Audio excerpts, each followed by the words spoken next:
Azərbaycanda akreditə olunmuş diplomatik nümayəndəliklərin rəhbərləri və nümayəndələri Ağdama səfər ediblər. Səfər prezidentin köməkçisi Hikmət Hacıyev və prezidentin xüsusi nümayəndəsi Emin Hüseynova müşayiəti ilə baş tutub.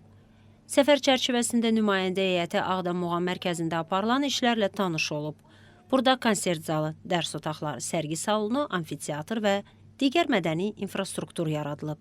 Diplomatlar həmçinin imarət kompleksini ziyarət ediblər. Səfər zamanı onlara Pənahəli xanın sarayı, Qarabağ xanlarının türbələri və digər tarixi abidələr haqqında ətraflı məlumat verilib.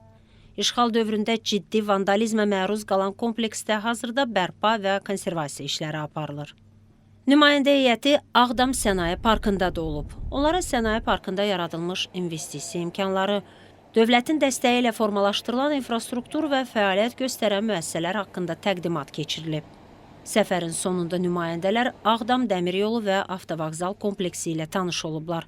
Bununla da 2 günlük səfər başa çatır. Azərbaycan Respublikasında akreditasiya olunmuş diplomatik korpus nümayəndələri, hərbi ahdaşilər və beynəlxalq təşkilatların rəsmi şəxsləri Ağdamdan öz səfərlərini yekunlaşdırırlar. Bu məqsədlə onlar Ağdam Dəmiryolu vağzalından Bakıya yola düşürlər. Kompleksin gündəlik sərnişin daşıma qabiliyyəti 800 min nəfər təşkil edir.